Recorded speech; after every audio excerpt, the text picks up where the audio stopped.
لیے انصاف کا قیام، اور حضور نے عملاً اپنے آپ کو، اپنی ذات مبارکہ کو، یعنی آپ نے عمل کر کے دکھایا کہ کس طرح سب کو عدل و انصاف ان کی یعنی سربراہی میں مل رہا تھا، اور وہاں یہ نہیں تھا کہ غریبوں کو حقوق حاصل نہیں ہے یا امیروں ہی کو حقوق حاصل ہے، سب کے لیے انصاف۔ آپ کس طرح سے دیکھتی ہیں اس کی اہمیت عدل و انصاف کی حضور کی سیرت طیبہ کی روشنی میں؟ شکریہ ندا۔ بسم اللہ الرحمن الرحیم۔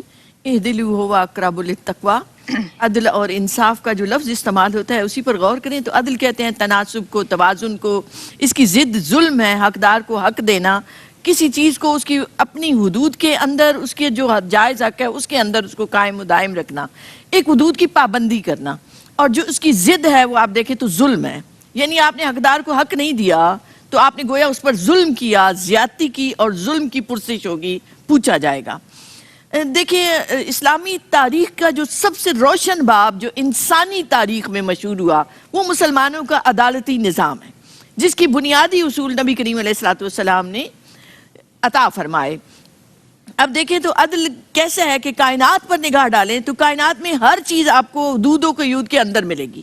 یہ چاند، یہ سورج، یہ ستارے، یہ تکوینی احکامات جتنے ہیں زمین کے اوپر، سب آپ کو ان حدود کی حفاظت کرتی ہوئی پوری کائنات نظر آئے گی، اور اگر ان حدود کی حفاظت نہ کی جائے تو پوری کائنات کا نظام درم برم ہو جاتا ہے۔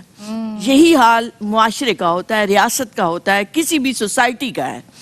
انبیاء کی بعثت کا مقصد ہی ایک نظام عدل کا قیام ٹھہرا تھا کہ انبیاء کیوں آئے؟ تاکہ معاشرے میں عدل قائم ہو، حاجت مندوں کو ان کا حق ملے، محروموں کو حق ملے، ہر ایک غریب کو، ہر ایک محتاج کو، ہر ایک یتیم کو اس کا حق بطریق آسن عطا کیا جائے۔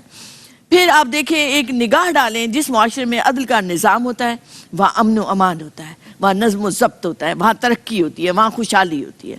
آپ صلی اللہ علیہ وآلہ وسلم کا ایک نام مبارک ہی عادل ہے، یہ اللہ کے بھی اسماء مبارکہ میں آتا ہے اور نبی کریم علیہ السلام کے بھی۔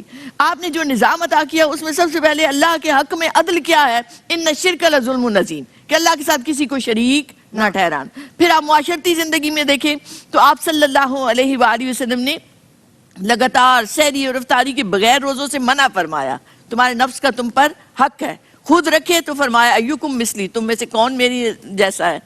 پھر آپ صلی اللہ علیہ وآلہ وسلم کو معاشرتی زندگی میں دیکھیں تو بیویوں میں عدل، ازواج مطہرات میں باہر سفر پر جانا ہے قرآن اندازی ہوتی ہے، ہر ایک کی باری مقرر ہے اور کسی کی باری دوسرے کو نہیں ملتی۔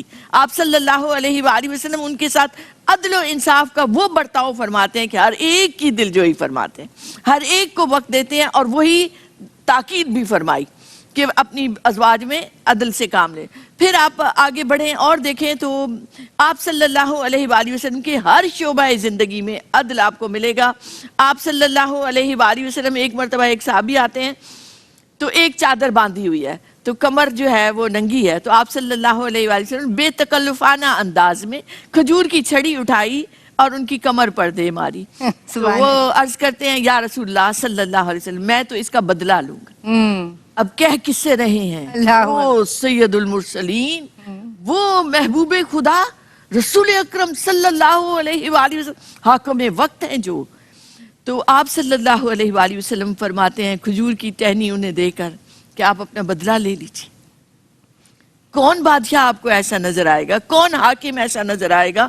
کون اس طرح کی مثال دیتا ہوا نظر آئے گا اس دنیا میں، اس کائنات میں؟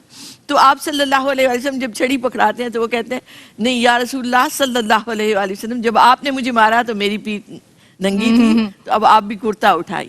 سبحان اللہ، سبحان۔ صحابہ حیرت سے دیکھتے ہیں کہ یہ کیا کر رہے ہیں، یہ کیا کہہ رہے ہیں، اور آپ صلی اللہ علیہ وسلم آپ نے اپنا کرتا مبارک اٹھا دیا اور اسے ابھی دوڑ کر آتے ہیں اور لپٹ جاتے ہیں، چونکتے ہیں، کہتے ہیں وہ ہاتھ ٹوٹ جائیں جو آپ پر اٹھیں یا رسول اللہ صلی اللہ علیہ وسلم، میں تو بس یہ چاہتا تھا کہ آپ کا لمس مبارک مل جائے۔ سبحان اللہ۔ یہ ہے آپ صلی اللہ علیہ وآلہ وسلم کا عدل، یہ ہے آپ کا انصاف کہ آپ اپنے آپ کو بھی پیش کر رہے ہیں۔ کون دے سکتا ہے ایسی مثال؟